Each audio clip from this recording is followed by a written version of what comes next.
ओम सद्गुरुदेव नमः। अष्टावक्र गीता। अष्टावक्र गुरुदेव व जनक संवाद। 17वां श्लोक। राजा जनक से अष्टावक्र जी कहते हैं, निरपेक्षो निर्विकारो निर्भरा शीतलाशयः अगाध बुद्धि रक्षुब्धो भवन चिन्मात्र वासना। निरपेक्षा निर्विकारा निर्भरा, यानी ये जो आत्मा है, ये हे जनक आप निरपेक्ष हो, अर्थात षड मूर्तियों से रहित हो। यानी भूख और प्यास, शोक, मोह, जन्म और मरण, ये 6 षड उर्मी कहा गया। इनमें से भूख और प्यास ये 2 प्राण के धर्म हैं। शोक और मोह ये 2 मन के धर्म हैं। जन्म और मरण ये 2 सूक्ष्म देह के धर्म हैं। तो आत्मा के धर्म ये कोई नहीं है, यानी आत्मा की ये धर्म नहीं है। जायते अस्ति वर्धते विपरिणमते अवक्षीयते विनश्यति, अर्थात जो उत्पन्न हुआ है, जो उत्पन्न होता है, स्थित है, बढ़ता है, परिणाम को प्राप्त होता है, क्षण क्षण में क्षीण होता जाता है, नाश हो जाता है। जैसे बचपन, युवा हुआ, बुढ़ापा, फिर रोग युक्त होकर के समाप्त हो जाता है। षड भाव विकार स्थूल देह के धर्म है। ये सब स्थूल देह शरीर के ही धर्म हैं। 6 विकार हैं। तो आत्मा के धर्म नहीं है, क्योंकि तू सूक्ष्म देह से और सूक्ष्म देह से परे है और इन दोनों का दृष्टा है। इसी से तू निर्विकार है, यानी तू दृष्टा है। शरीर सच्चिदानंद रूप है, सच्चिदानंद रूपाय, शीतल है अर्थात सुख दूर, सुख यानी रूप है, अगाध है, बुद्धि वाला है, अक्षुब्ध है अर्थात अविद्याकृत क्षोभ से रहित है, अतएव तू क्रिया से भी रहित है, चैतन्य स्वरूप में निष्ठावान हो। अष्टावक्र जी ने उत्थान का दूसरे श्लोक में जनक जी को मोक्ष का उपाय उपदेश किया है। विषयों को तू विष के तुल्य त्याग कर और सत्य को तू अमृत के तुल्य पान कर, परंतु विषयों की ओर विष की तुल्यता में और सत्य रूप आत्मा की ओर अमृत की तुल्यता में कोई भी हेतु नहीं कहा। अतः आगे इसको बताया है। इससे पहले हमारे जो विदुषी तपस्विनी मदालसा हुई हैं, उन्होंने अपने पुत्रों को उपदेश दिया था, संसार बंधन से छुड़ा दिया उन उपदेश ने कि आत्मा क्या है, आत्मा शुद्धो वसी। ये पुत्र तू शुद्ध है, शुद्धो वसी, बुद्धो वसी, निरंजनो वशी, संसार माया वरिवर्जितो वशी, संसार स्वप्नस्य मोह निद्रा अग्मदालसा वाक्यमवाच पुत्रम, अर्थात हे अपने मदालसा अपने पुत्रों को उपदेश देती है, तू शुद्ध है, तू शुद्ध है, ज्ञान स्वरूप है, माया मल से रहित है, तू संसार रूपी अशत माया नहीं है, संसार रूपी स्वप्न मोह रूपी निद्रा करके प्रतीत हो रहा है, यानी इसको तू त्याग दे। इस प्रकार माता ने अपने पुत्रों को उपदेश दे करके जीवन मुक्त कर दिया था। वो जीवन मुक्त हो गए। यही इसमें जोड़ करके इसी बात को उसमें कहा है 18वें श्लोक में। अष्टावक्र जी महाराज राजा जनक से, विदेह राज राजा जनक से कहते हैं, साकारम नृतम विद्धि निराकारम तु निश्चलम एत तत्वोपदेशेन न पुनर्भव संभवः, यानी साकारम नृतम विद्धि निराकारम तु निश्चलम, अर्थात हे जनक, ये कहते हैं कि जनक साकार जो शरीरादि हैं, ये साकार जो दिखाई देता है, इनको तू मिथ्या जान। जो मिथ्या होकर के बंध का हेतु है वही विष के योग त्यागने योग भी होता है। इसी में एक दृष्टांत में कहते हैं कि एक बड़े व्यापार करने वाला था, उसके घर में लड़का नहीं होता था। एक दिन वह रात्रि के समय पलंग पर अपनी स्त्री के साथ सो रहा था। उसकी स्त्री ने उस बनिए से कहा कि यदि परमेश्वर हमको एक लड़का दे दें तो उसको कहाँ पर सुलाएंगे। बनिया थोड़ा सा पीछे हटा और कहने लगा, लड़के को यहाँ बीच में सुलाएंगे। फिर स्त्री ने कहा कि यदि एक और हो जाए तब उसको कहाँ पर सुलाएंगे, तो वह थोड़ा सा और पीछे हट कर कहने लगा उसको भी बीच में ही सुला लेंगे। फिर स्त्री ने कहा कि यदि एक और हो जाए तो उसको कहाँ सुलाएंगे। फिर पीछे हट कर वह कहता ही था कि वो इतने नीचे गिर पड़ा कि उसकी टांग टूट गई। हाय हाय रोने लगा। तब इधर उधर घर के पड़ोस के लोग आकर पूछने लगे कि क्या हुआ, कैसे टांग टूट गई, इसमें कैसे फ्रैक्चर हो गया। तब बनिया ने कहा कि बिना हुए मिथ्या लड़के ने मेरी टांग तोड़ दी। यानी मिथ्या अभिमान, मिथ्या स्वप्न में ही हम ये बात सोच रहे थे, यदि सच्चा होता तब न जाने क्या अनर्थ हो जाता है। वैसे ही साकार जितने भी स्त्री पुत्रा या पुरुषादिक विषय हैं वे सब दुख के हेतु हैं, विष के तुल्य त्याग नहीं हो गए। यह बताया है जनक, जो निराकार आत्म तत्व है वह निश्चल है और नित्य है। श्रुति भी ऐसा ही कहती है, नित्यम विज्ञानमानंदम ब्रह्म,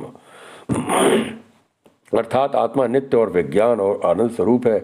उसी आत्म तत्व में स्थिरता को पाकर के हे जनक, फिर तू इस जन्म मरण रूपी संसार को नहीं प्राप्त होवेगा, जीवन मुक्त हो जाएगा। जब अष्टावक्र जी वर्णाश्रमधारी धर्म वाले स्थूल शरीर से और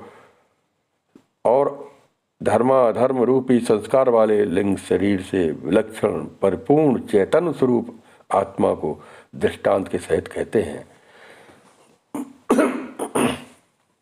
अगला 19वां श्लोक है, अथैवादर्श मध्यस्थे रूपांतः परितस्तुतः, यानी यथा एव आदर्श मध्यस्थे रूपे अंतः परितः तु सा तथा एव अस्मिन् शरीरे अंतः परिते परमेश्वरः। यानी कि हे जनक, जैसे दर्पण में प्रतिबिंब जो शरीर आदि है, जो प्रतिबिंब दिखाई देता है, उसके अंतर मध्य और बाहर चारों तरफ दर्पण व्याप्त हो करके वर्तता है, अर्थात वह प्रतिबिंब भी मध्यस्थ है, अर्थात दर्पण में देखने मात्र का है, स्वरूप से सत्य नहीं है, स्वरूप से वह सत्य नहीं है। वैसे जैसे दर्पण में हम देखते हैं, लेकिन दर्पण में दिखाई देने वाला जो चित्र दिखाई देता है वो सत्य नहीं है, वैसे ही अपने आत्मा में मध्यस्थ से जो ये शरीर है उसके भीतर बाहर मध्य और सर्व चेतन आत्मा ही व्याप्त करके स्थित है। ये राजन, कल्पित पदार्थ की अधिष्ठान से भिन्न अपनी सत्ता कुछ भी नहीं होती, परंतु अधिष्ठान की सत्ता करके वह सत्यवत प्रतीत होती है। जैसे मुक्त यानी सुक्ति में रजत और दर्पण में प्रतिबिंब प्रतीत होता है, वैसे शरीर में भी जो आत्मा उसी की सत्ता करके सत्य में सदृश प्रतीत होती है। वास्तव में ये सत्य नहीं है किंतु मिथ्या है, ये सब मिथ्या है। दर्पण के दृष्टांत के कदाचित जनक को ऐसा भ्रम हो जावे कि जैसे दर्पण परिच्छिन्न है वैसे ही आत्मा भी परिच्छिन्न होगा।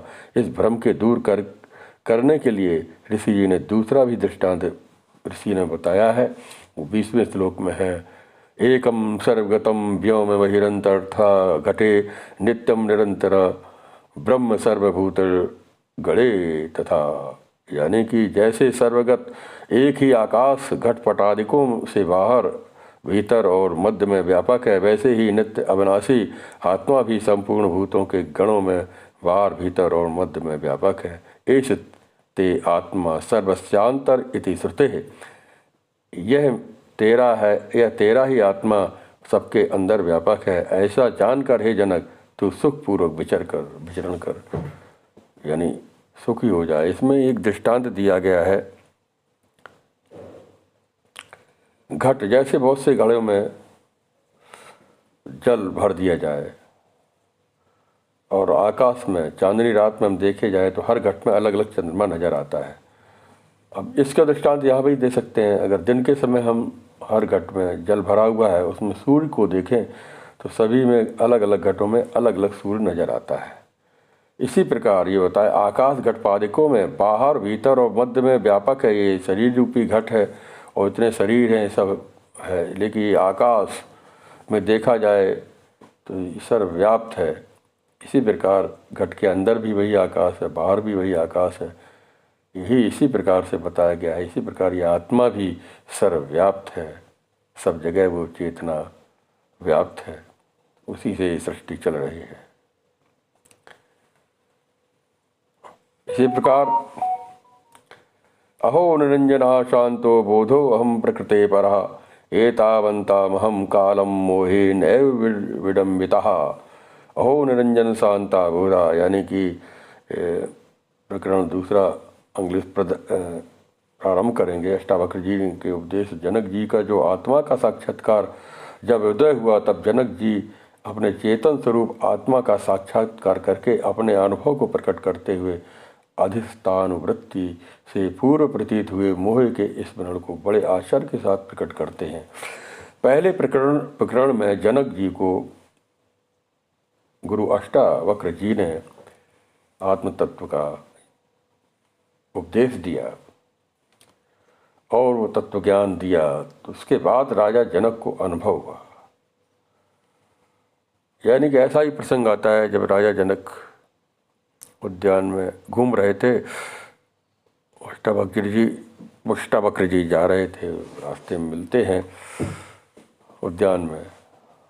तो राजा जनक ने कहा कि मेरा मन, हमें आत्मज्ञान कैसे प्राप्त हो। तो अष्टावक्र जी ने कहा कि अपना मन मुझे दे दो। मन, अपना मन है वो मुझे दे दो, हो जाएगा आत्मज्ञान, तत्व ज्ञान।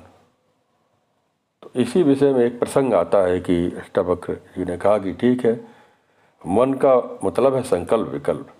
जो हमारे अंदर जो विचार उठते रहते हैं, अच्छे विचार बुरे विचार, उन विचारों को दे दिया जाए। यानी ध्यानम निर्विषयम मनः, कि कोई भी हम कर्म करते हैं पहले हमें ध्यान, वो विचार आते हैं, विचार आता है, इसके बाद संकल्प उठता है, विचार आता है, कर्तापन का भाव होता है, तो वो कर्म करने लगता है।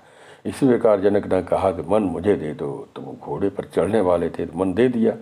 तो मन देने के बाद जब संकल्प विकल्प रहित हो गया, विचार ही नहीं रहेगा, तो कार्य क्या करेगा, कर्तापन का भाव नहीं आएगा, तो कर्म क्या होगा, नहीं होगा। वैसे ही वैसे जनक जी खड़े रह गए स्तंभित।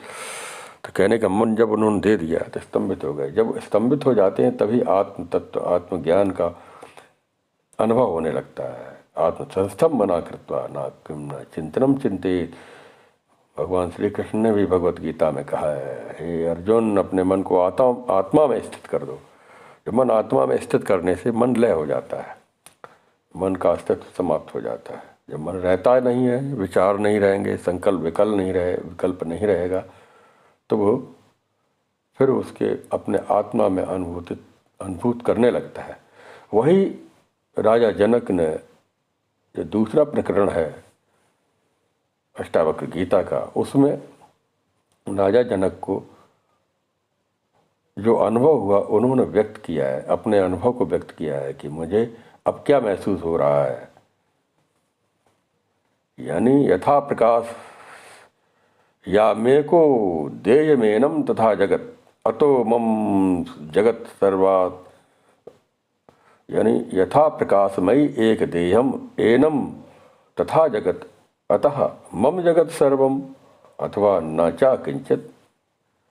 यानी पूर्व वाक्यों में करके जनक जी ने मोह की महिमा को कहा है। अब इस वाक्य में उनके गुरु की कृपा से जो उनको देह और आत्मा का विवेक ज्ञान हुआ है, उसको सहित युक्त के साथ वो कथन करते हैं अगले प्रकरण में कि अब मैं एक ही सारे जगत को प्रकाश करता हूँ। जब आत्मा में अनुभव करने लगता है तो वो भाव राजा जनक को आता है कि मैं ही, ये हमारा ही तत्व इस प्रकाश जगत में प्रकाश कर रहा है। स्थूल देह का भी प्रकाशक हूँ। ये देह अनात्मा है, यानी जड़ होने के से अप्रकाश जगत की तरह है। जड़ देह और चेतन आत्मा का आध्यात्मिक संबंध है, अर्थात कल्पित तदात्म संबंध है। सत्य और मिथ्या का वास्तविक संबंध न होने से इन दोनों का परमार्थिक संबंध नहीं है। जैसे सुक्ति और रजत का कल्पित तथा तदात्म संबंध है, वैसे ही देह और आत्मा का भी कल्पित तदात्म संबंध है। जैसे सुक्ति और सत्ता करके रजत भी सत्यवन भान होता है, वैसे ही आत्मा की सत्ता करके देह भी सत्यवत भान होता है। वास्तव में देह मिथ्या है, इसी तरह आत्मा की सत्ता करके ही सारा जगत सत्यवत प्रतीत होता है। आत्मा से पृथक जगत मिथ्या है, यानी कभी हुआ ही नहीं है। इसी वार्ता को पंचदशी काल ने भी कहा है, अस्ति भाति प्रियम रूपम ना चैंतम ससंग पंचकम। यानी अस्ति और भाति भान होता है, प्रियम प्यारा है, रूप और नाम, ये 5 अंश सारे जगत में व्याप्त हैं, करके रहते हैं। इन 5 में से अस्ति भाति प्रियो तीनों अंश ब्रह्म के ही हैं। तो तीनों अंश सारे जगत में ही प्रवेश होकर स्थित हैं। नाम और रूप 2 अंश जड़ जगत के हैं। यानी कहने के तात्पर्य यहाँ पर हम इस बात को कहते हैं, आत्मा की जो ज्ञान की स्थिति है वो यही है, त्रयावस्थातीतम, त्रैगुणा रूप, त्रैगुणा तीतम, त्रयावस्था साक्षी और आनंद स्वरूपम, परमानंद रूपम। यही आत्मवत अवस्था में जब ये अनुभव होने लगता है, यही अनुभव राजा जनक को अष्टावक्र जी ने कराया है। ओम नमो भगवते वासुदेवाय।